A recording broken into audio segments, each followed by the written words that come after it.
What's up YouTube? It's Heretic here, and I'm back with another video for you guys. Today we're looking at Metal Genesect. This deck did pretty well at the Canadian National Championships. Also had a top 8 performance at the Austrian National Championships today, if I recall correctly, or this weekend, or maybe that was Chile. There were a few nationals, I know.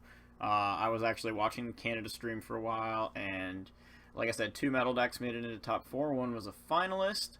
And that was actually my Canadian draft pick, Ciaran Farah, so massive congratulations to him. Also, shout out, congrats to Aegislash for his top 8 performance. It was pretty awesome to see that. So anyway, what we're looking at here, like I said, metal deck with Genesect. So we're running 3 Genesect-EX. This is our big attacker for most of, well, I guess for this deck. It's for 3 metal, you can do 100 damage, plus you can discard as many metal energies attached to this Pokemon as you like, and this attack does 20 more damage for each energy card you discard like this. So with the 3 energies alone, you do 160. Fighting Fury Belt will buff that to 170. It gets you a lot of knockouts. You get 1 more energy on there. You're KOing anything short of a Mega or a Wailord. So it's pretty effective. And it also has a nifty ability called Drive Change, which lets you, once per turn, pull a Pokemon tool attached to this Pokemon back to your hand. So you can kind of switch between Fighting Fury Belt when you attack and Float Stone to get it out of the active, which is kind of cool. Or if you're going to like Sycamore stuff away, you can also throw a Pokemon tool on this guy and then Sycamore, and then you can always bounce it and put it somewhere else. So some nifty stuff you can do with that. It's definitely it doesn't seem like much as far as abilities go, but it's pretty darn good actually. Then we played 2 Aegislash-EX, which is like our alternative attacker. Doesn't discard energy, but doesn't quite do as much damage. For 3 metal, you still get the 100, which you would get from Genesect if you don't discard anything. But we mainly use him for his ability, Mighty Shield, which, of course, as you guys probably already know by now, prevent all damage done to this Pokemon by attacks from any of your opponent's Pokemon that have special energy attached to it. So with 170 HP, it might be like, okay, Night March can just Hex Maniac around this, but when you put a Fighting Fury Belt on this guy, he's got 210 HP then, so you force that Night March player most of the time to have Startling Megaphone and Hex Maniac simultaneously, which a lot of times they only run 1 Megaphone, and 2 Hex has become pretty common, but still, like, having to hit both of those at once is pretty solid when you just have another Aegislash sitting on the bench ready to come up. And then you can just put the second Fury Belt down. There's just, while you're doing that, you could just start wailing away with Slash Blast. You can take a few prizes. By the time they finally do get around it, I find he's usually taking at least 2 prizes, if not more. And then you can just repeat the process with the second one, and then go in with our next featured attacker, which is Bronzong Break, and probably win the game. Bronzong Break, for a metal and a colorless, has a really, really cool attack, in my opinion, called Metal Rain, which lets you discard as many metal energy as you like attached to Bronzong Break, and then for everyone you discard, you get to choose one of your opponent's Pokemon and deal 30 damage to it. So I've actually KO'd 2-3 Night Marchers at one time with this by just discarding 4 or so energy, and so just really, really interesting attack, really powerful, gives the deck sniping potential, as well as just another alternative single prize attacker in this case, which is really good, and can get around some stuff that the rest of the deck can't, like Jolteon-EX, although it would probably need quite a bit of energy to knock out Jolteon, 6 to be exact, but it's definitely not impossible. So that's the top of our Bronzong line. We play 4 Bronzors. I like the one with Iron Defense, just for stall tactics if you really need to, just kind of emergency situation stuff. And then we play 3 Phantom Forces Bronzongs with Metal Links. This is our Energy Accelerator. And then the reason we don't play 4 is because we play 1 Fates Collide Bronzong. Metal Fortress is a really, really good ability, preventing all effects of your opponent's attacks, including damage done to your bench Pokemon. So it's like a buffed up Mr. Mime. This is good because if you go against Greninja and this guy's on your bench, when they use Shadow Stitching, you don't lose your Metal Links for the turn, so you can just keep charging up Genesect, so it actually makes it like a 50-50 match. Still not one of your better matchups, but it's definitely more winnable in this scenario. And then I think the biggest place this thing helps is it basically makes Trevenant into like a 75-25. I mean, there's going to be the chance that they lock you into just nothing, and then that happens. But otherwise, like Metal Fortress will prevent the bench damage from Tree Slam and all of the damage to your bench as well from Silent Fear as an effective in attack. And so as long as you can just kind of play around the item lock, like you can even attack with one of your Bronzongs in that matchup. Like it's not even funny how good this card is against Trevenant. So I mean, outside of those two matchups, you probably just discard it most of the time, but it's just really good in those matchups, which I do expect to see at the U.S. National Championships. Then we have our item engine. We got 4 VS Seekers and 4 Ultra Balls, pretty standard. 3 Trainer's Mail. We have 4 Max Elixir. This is a card that some Metal players I've noticed have been playing and some haven't. Ciaran Farah, I know, ran it, and it served him pretty darn well. I've been a fan of the Max Elixir build since I first tested it. I don't really have much else to say with that. It's very good against decks that run Garbodor. You can still get energy acceleration on the board. First turn, if you go first against like a Trevenant, sometimes you might just want to get some energy out so you can get a quick KO on that first Trevenant. Just overall, really, really good card. It's just super powerful, and I feel like any deck that has room and can take advantage of Max Elixir should absolutely try to do so. Because the card's just really good. I mean, absolutely awesome energy acceleration. And it's not even type limited, which is really good.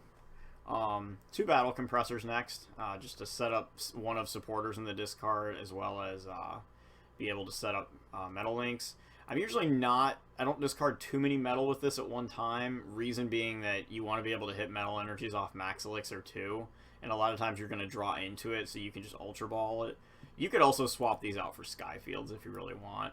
I personally chose to play Compressor because Skyfield, I've noticed, other than being a counter stadium, mainly to get rid of Parallel City, doesn't really do anything for this deck. Like, I know you can say you can get cute and try to put like a couple Shamans, a Genesect, and Aegislash, and a whole bunch of Bronzors down, but most of the time it's not really that big of a deal. It's just something I noticed in playtesting when I was using it. Then we got one ofs. We got a Super Rod.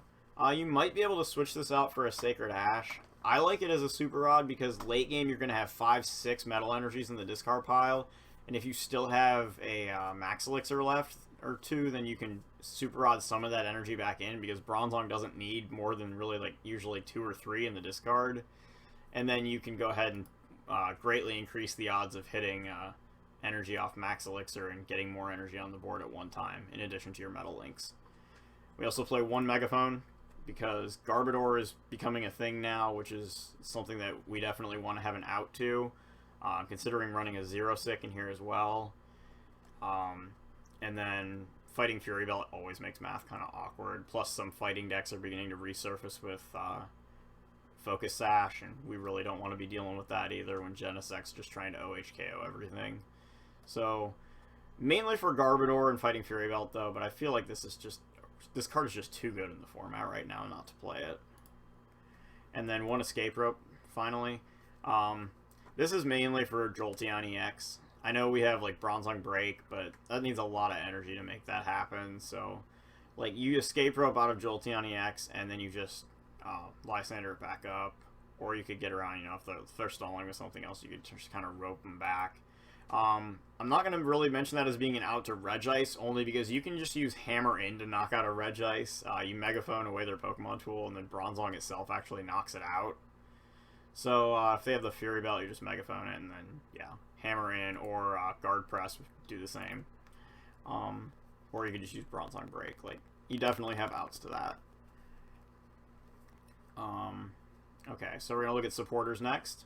We've got an AZ, just kind of a way to get stuff out of the active. I know we've got, we'll get to our tools. We have 3 Float Stones. We also have an Escape Rope, but a lot of high retreat costs. And when you're under, like, against Trevenant, if you're under item lock and you need to get something out of the active, AZ is usually pretty solid. You can also get, like, a Shaman or something off the board. 1 Hex Maniac. You finish using your abilities for the turn. If you're relying on Aegislash's ability, you're obviously not going to play this, but otherwise, This card is just so good in general. Like, you played against Greninja, obviously. You played against Item Lock. Like, you played against all kinds of stuff. It's just really good. No reason not to run that. 2 Lysanders, just pretty standard. 2 Ends. I'd like to play 3. I don't know. I don't really feel like cutting both compressors. I feel like if I cut one, it would probably be for a zero sick. It just seems really good. But 2 Ends has been doing fine. 4 Professor Sycamores, obviously.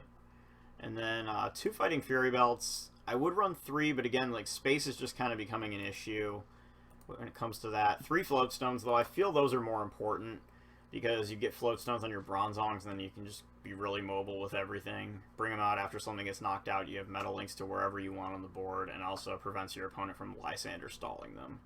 Can also be effective on Aegislash because, you know, it's got a big retreat cost too. Sometimes you save one for Genesect. You just kind of use the drive change ability to switch between the Fighting Fury Belt and the Float Stone to get out of the active. You can just like escape rope it back to the bench, or just have 2 Genesect in play a lot of times though. Usually tends to be just as effective. And then 9 Metal Energy. Might not seem like a lot for an Elixir build. It's been plenty consistent for me when I've been playing it. You just remember to play your compressors and your Trainer's Mails and all that stuff before you play the Max Elixir if you have them in hand. Sometimes Ultra Ball as well. I mean, it's just kind of like the order that you play your cards in, really, a lot of times. I think you can get, like, even if it's just 1 card out of your deck, that's 1 card that's not an energy that you're getting out of the deck to improve your odds with Max Elixir, which is really good, even if it doesn't seem like much. So, anyway, that's the list, and we're going to go ahead and take it in and play a couple of games with it. So, I hope you like it. Okay, so let's get going here into our first game, and right now we're going to be, so it looks like we're going second, unless our opponent just decides that that they want us to go first. I mean, stranger things have happened. Maybe his computer's lagging. Okay, there we go. So we're going second. Open up our hand. Oh god, we gotta start with a Shaman. Are you kidding me? Ugh. No. I mean, I guess in other decks it could be worse. I mean, you could start with like a Hoopa if you play it. So we're going to see him flip over a Seismitoad and a Fright Night Evil Doll. So, like YZG running a Toad or something. Like, I don't know. Almost looks like he's playing something out of Expanded when I look at this at first. It's kind of funny. Alright, so let's see what he decides to do here. If he item locks us early, that actually could be a problem with Seismitoad. It really depends on what we can get out. I also notice we don't have a supporter right now, so we're going to have to dig for one. So we see an energy go onto the Fright Night Evil Doll. That could be an interesting card to play against, too. So we draw a Metal Energy. And Trainer's Mail here. What do we got? What do we have in hand? I'm thinking Sycamore here, probably. Yeah. That gives us a supporter that we so desperately needed. So we can play this Ultra Ball. We can discard the Startling Megaphone. And we really don't need either one of those Bronzongs right now. So actually, we'll just go ahead and discard the 2 Bronzongs instead. And do we want Genesect, Aegislash? Like, he's got a Seismitoad. He's got some double colorless energy type attackers. So we'll take the Aegislash. Play this Max Elixir here. There's an energy. So we'll go ahead and accelerate that. We can attach the second one and just play this Sycamore here. Discard the Megaphone. And so we try into some decent stuff. We got a Bronzor. We got another Genesect, a couple Metal Energies. So we'll just go ahead and lay down the Bronzor and pass. And see what our opponent decides to do here. If we get item locked, we actually don't have any item cards in our hand, so it's not too big of a deal. I mean, next turn we should be able to put a Metal Energy down, AZ up our Shaman, and then start attacking with Aegislash, which could be pretty solid. We do see a double colorless come down onto Seismitoad. And let's see if we see a Quaking Punch then, or if we maybe play something else. We got a Battle Compressor here. I also noticed he did not play a supporter card on his first turn. He literally just attached an energy and passed, which is interesting. So maybe he's not sitting on that great of a hand. So we're going to see what he pulls here with the Battle Compressor. If we see maybe some supporter cards go into the discard for a VS Seeker or something. That would probably be my guess. You might see one Darkness Energy if he's running on Oblivion Wing, which most dark decks in this style do. So it looks like we are going to see actually just another Battle Compressor and a Darkness Energy. No supporters, so that's interesting. He plays an Ultra Ball now, okay. So he discards an N and a Target Whistle. And so curious that he didn't play the N last turn, maybe because he was just holding the double colorless and wanted to be able to Quaking Punch. I could definitely understand that. So he grabs a Zorua from the deck, puts that down on the bench, and are we going to see a Sycamore here? Yep, okay. So fresh 7 cards. So my guess is he was just sitting on the double colorless for a turn to make sure that he got the opportunity to attach it. So we see a Baby Yveltal, Oblivion Wing Yveltal go down onto the bench. And he plays a Fighting Fury Belt on Seismitoad, so that thing now has a massive 220 HP. And we're going to be item locked, so Pulsar Megaphone's in the discard. So we're stuck trying to deal 220 to that thing. Fortunately, we have a pretty good attacker for it. So he does Quaking Punch. So we're just going to AZ up our Shaman and bring Aegislash to the active. Go ahead and attach an energy to it. And I think we can put this Bronzor down. And we can even evolve the first one into Bronzong here if we want. But I'm trying to think. Yeah, let's go ahead and do that just in case he ends us or something. And we could draw off Shaman. We would get, what, 3 cards? Let's just... Oh, man. This is kind of a tough call. We're just going to go ahead and use Slash Blast here. So we'll do 100 damage. And with another energy in hand, as long as we don't get Lysandered or something, we would be able to knock out the Seismitoad on our next turn. So we see a Zoroark come down, another double colorless compatible attacker that we don't really have to worry about getting hit by this turn. He plays a Trainer's Mail, so grabs a Professor Sycamore. And we'll see if he just plays that or if he's got something else maybe to work with here. Maybe an energy card of some sort. See if he gets a dark energy on that Oblivion Wing Yveltal maybe. Seems like it wouldn't be the worst play right now.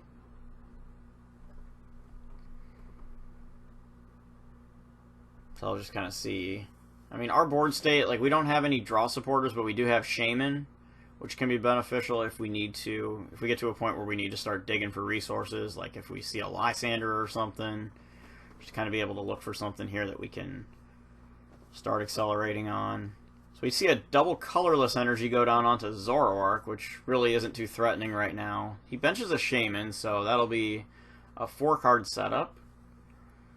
And we'll see what else he tries to do here. We see a Floatstone go on to Zoroark, so he'll be able to use Stand-In and Retreat and bring his Seismitoad back if he chooses. Doesn't really have anything to attack us with in its place, though. We see Mew come down. So if he puts a Dark Energy on the Mew, he'd be able to copy Quaking Punch then for a basic energy and still actually inflict some damage. We do see Stand-In, so he's going to bring Zoroark out. And we'll see what he chooses to retreat into here. Fright Knight would actually not have been a bad choice. He goes with the Oblivion Wing instead. Now, if we were to draw into, say, a Fighting Fury Belt, we could knock that thing out. So we'll draw... and instead we get Lysander. Okay, so we'll just be able to bring up the Seismitoad, it looks like, and knock it out. Which I think is a pretty good play here. It takes away that 1 energy Quaking Punch from Mew, so we're just going to do that. Hit it for 120 with a 4 energy Slash Blast, and claim a couple of prizes. So we get Battle Compressor and Escape Rope off the prizes, not too bad. Seismitoad's off the board, so we don't have to worry about getting item locked. And so hopefully that'll open up some plays for us here. We do see the Mew come up front. Of course it has free retreat, so we can bring it back to whatever he wants. My guess is he probably wants to save that for a little more valuable of an attack. And we see Yveltal-EX. Okay, so if Mew wants to copy Yveltal-EX, then he would be able to, just with 1 Darkness Energy, since he laid the Dimension Valley down, which is interesting in an all-dark deck, but definitely the compatibility is there. So he would be able to Evil Ball for just 1 Darkness for... right now it would be 120, so he probably wants to lay some damage down first, which is what he's going to do here with Oblivion Wing. We're going to see Oblivion Wing here for 130 damage, it looks like, and he'll get to accelerate a darkness. We'll see a Sycamore here first. And let's see if he gets anything else on the board here. Maybe like a Pokemon tool. See if he's got anything else. Nope, just an Oblivion Wing. So 30 damage. And I assume that Dark Energy is going onto the Mew. And, yep, that's exactly where it's headed. Okay. So we'll draw, and we get another Max Elixir, so we can just bench this Genesect, play the Battle Compressor, get some non-energies out of the deck, and might be able to lose one Metal Energy here, depending on what we've got, because we should still have 6 between deck and prizes. So we'll toss an N, the second Compressor. I think we're just going to leave it at that, though. And then we're going to try to hit a Metal Energy off the Max Elixir here. There we go. Alright. So that'll be our first energy on Genesect. And we can go ahead and do a Shaman now. And set up for 4 cards, try to get something we can work with. And there's the Fighting Fury Belt. Okay. So that works. We also have the VS Seeker we could Lysander. We'll get Floatstones on Bronzor and Bronzong. And we'll get the Fighting Fury Belt. So we can throw that right up here on Aegislash. And then we can play this VS Seeker. And we'll go ahead and take the Sycamore here instead of the Lysander, only because we don't have any other draw power. So we can just play the Sycamore, get a fresh hand of 7, get a second Bronzong out, and now we're kind of on a roll, because we can Ultra Ball these Metal Energies away, and then simply bring them back with Metal Links and get that Genesect all charged up and ready to go. So, looks like, I think I'm actually just going to discard the 1, because we still have a manual attachment for the turn 2, and we're not going to be drawing much more outside of whatever Shaman gets us here. You could definitely make the case that we should have discarded both, though. I would understand that. So we'll go ahead and we'll Metal Links one of those energies on Genesect. We can go ahead and attach one as well. That'll give us a solid backup attacker, and then we can actually hold on to that Shaman. So we'll do 130 damage with Slash Blast, claim a prize card, get another Metal Energy. And with the combination of Shaman and Trainer's Mail next turn, we'll be able to try to dig for a VS Seeker to take out a more threatening attacker if that does become the case. Otherwise, right now, it looks like Mew is going to hit us for... Right now, it's 120 with an energy. It would be 140. But that Fighting Fury Belt, the extra HP it's given us is probably going to save us here. So we see him play a Trainer's Mail, and he's got a pretty big hand already. 7 cards. If he adds one here, it'll be 8. So he's got plenty of options available. We'll see what ends up happening. So he grabs his own copy of Lysander. So maybe going to bring up, knock out one of our Bronzongs with his Zoroark. Could also put a pretty big dent into our Genesect if he really wanted to. It's always an option. So we'll go ahead and see here. We see a Trainer's Mail again. Let's see. He doesn't grab anything. He fails this one. So I'm guessing we're going to see Zoroark come out and he'll Lysander. So we do see Stand-In. Now he's doing 130. So like I said, he can put a pretty big dent into Genesect, or he can knock out anything else on the bench. The Shaman or one of the 2 Bronzongs. Try to take away some energy acceleration. Of course, our 2 attackers are pretty heavily loaded right now. So he is going to go for the Shaman, so he'll go for the quick 2 prizes here with Mind Jack.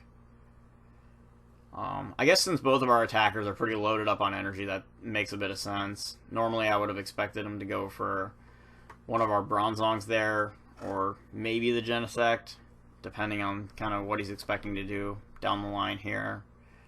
We do see an Ultra Ball for a Baby Yveltal. So that goes onto the bench. And we'll see a Mind Jack for a knockout here. So Shaman bites the dust, but Aegislash stands tall with only 30 damage on it. 180 remaining thanks to Fighting Fury Belt. And Genesect remains untouched. So we just bring the Aegislash back out. Don't have to worry about doing cute stuff with Bronzong and all that. So we'll just attach another energy to Genesect here. And Slash Blast for a knockout. And then we've got Lysander in hand for next turn. We definitely could have done the Lysander play this turn, actually. And just brought out Shaman-EX, and just gone in for the 2 prize KO, at which point next turn we basically just have game. That might have actually been the better play, I think, now that I look at it. because his Zoroark was not going to knock out either of our attackers. Really don't think anything he's got was going to knock either of them out. So, I mean, I guess if he got a big enough Evil Ball with like a double colorless, he could try to chase the Genesect, but I think he would still end up a little bit short. I mean, if he got a double colorless and a Muscle Band, he'd be able to knock it out. But he would have had to do that with the Yveltal itself and not with the Mew because of Genesect's resistance to Psychic. And I don't think the Aegislash is going anywhere anytime soon.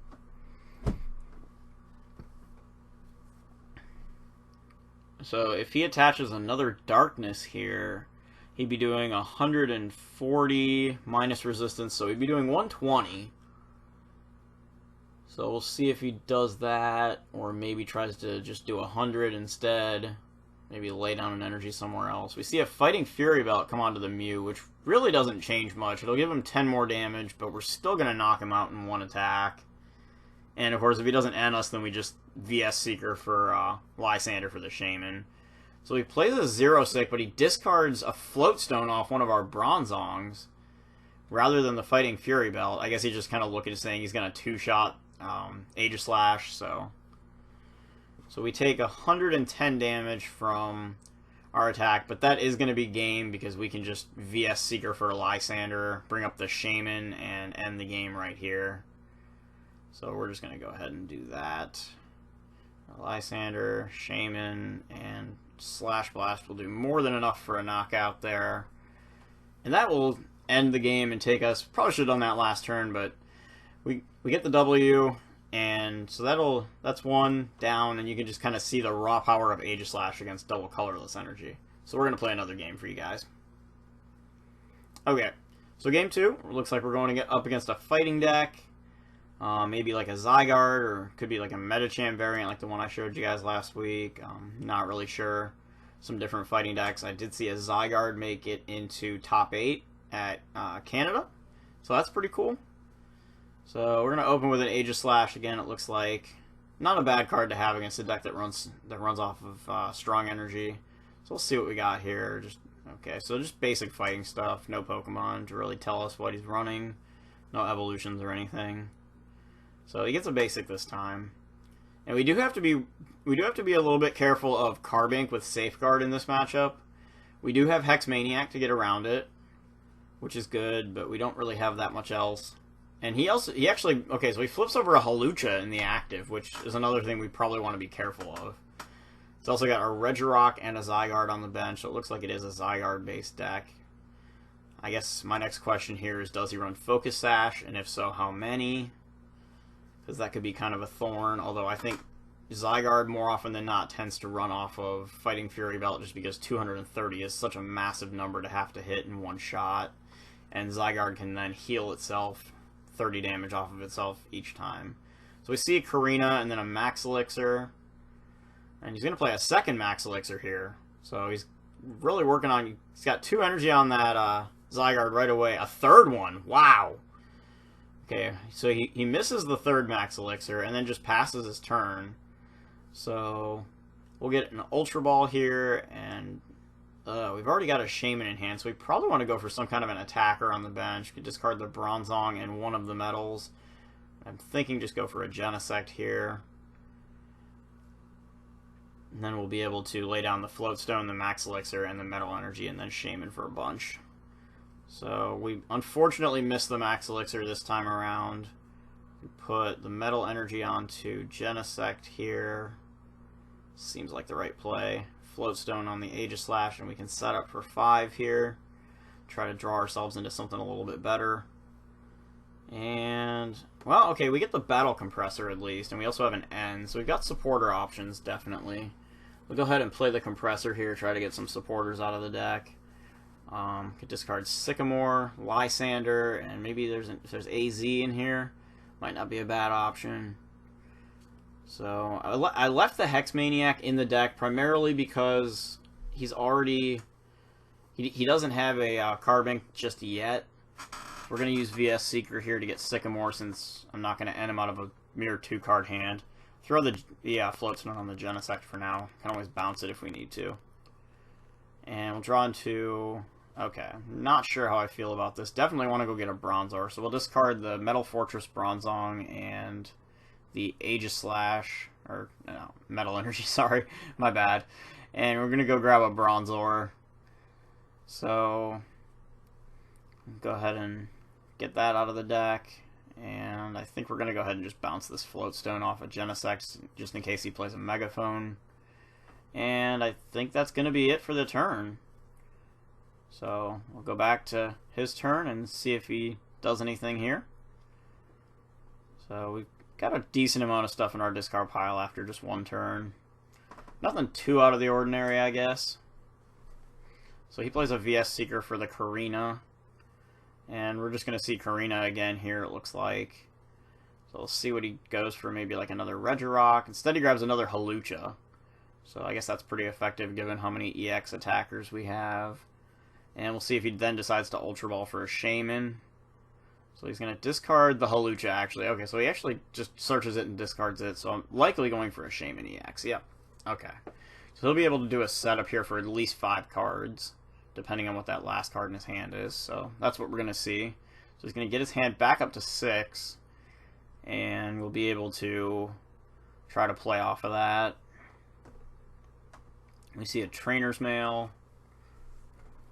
And so he grabs a Fighting Stadium, which is pretty relevant here, again, given all of our EX attackers and the fact that we don't run any Stadium cards, so that plus 20 will stick.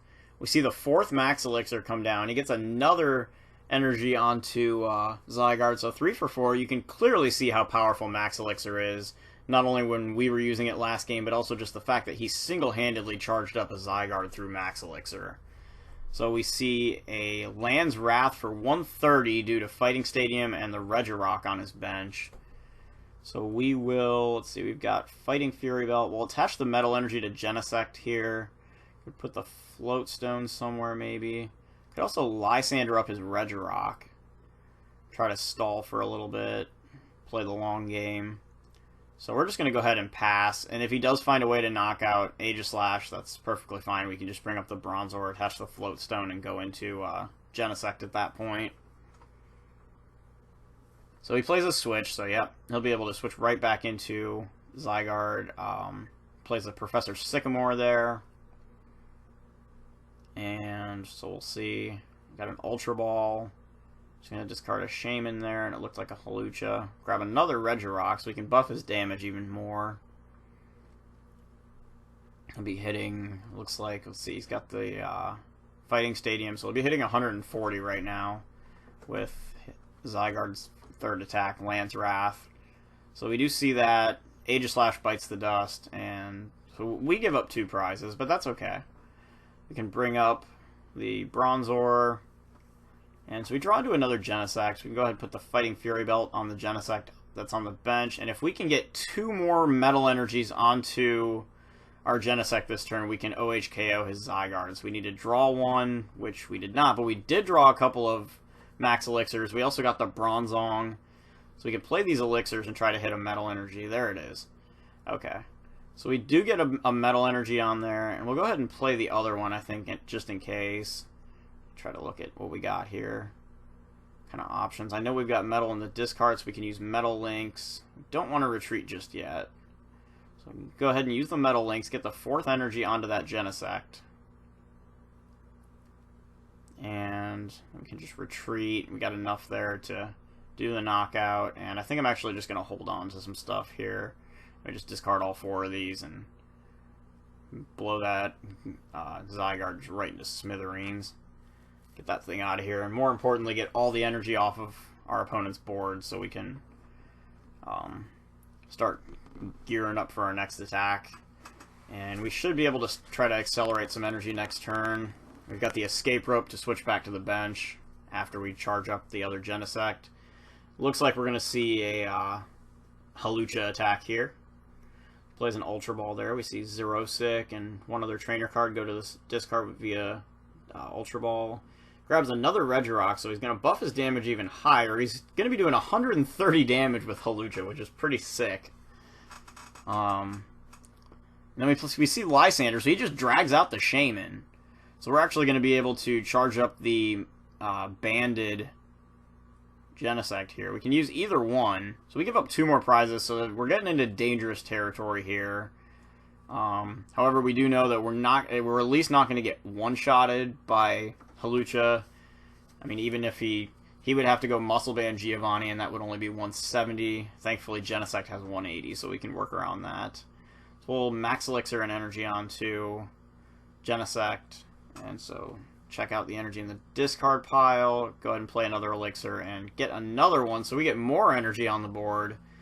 Pretty solid. And so we can use Metal Links here, and we can actually just go right around the Hawlucha here and go into Shaman if we want for a couple more prize cards with a 3 energy Genesect. And we won't even have to discard anything thanks to that Fighting Fury belt that we're sitting on, which puts us in a really good spot going forward. So it's looking like that's going to be probably the best play here. Go ahead and pluck the Lysander from the discard pile here. So we do have another VS Seeker, so just kind of check and see what else we got in here. Kind of going forward, know what kind of resources we have left and what we have in hand. Like I said, we do have another VS Seeker. We also have the escape rope, so we can switch out. And then next turn, could force him to bring up a Pokemon EX again if we need to play it that way. Otherwise, we could just Lysander again. So we'll go ahead and bring out his Shaman, and we'll be able to knock it out pretty quickly. Go ahead and throw the other Fighting Fury belt down, just in case. So we don't know when that 4th Genesect is gonna, or 4th Regirock, sorry, is gonna show up. So we'll knock out the Shaman, get 2 more prizes, and be on pretty much the clear path to a win here if he doesn't play an N or something. Kind of a similar situation to last game, to be completely honest. We gave up a few more prizes here, but that's not really a big concern right now, I don't think, as long as he's not one-shotting us. He did lay down a Muscle Band, and we are going to see Karina, but he grabs a Lucario here instead. So it's actually kind of scary to think that he laid down the Muscle Band, because he'd be doing 120, and if he had all 4 Genesect, he could actually buff that thing up to 160, which is almost enough. Or, sorry, all 4 Regirock, I don't know why I keep saying Genesect. But he lays down a respectable amount of damage there, 150. But since he's got all Pokemon EX on the bench, we can just escape rope here, bring out the Bronzong, and then we can Metal Links one of those energy right back onto our Genesect, and then just bring it right back out with Bronzong's free retreat off of Floatstone, discard all 4 energy, and one-shot the Zygarde, since we have the Startling Megaphone to get rid of his Fighting Fury belt. So that'll bring him back down to 190 HP. And then we'll just knock him out, and that'll be the game.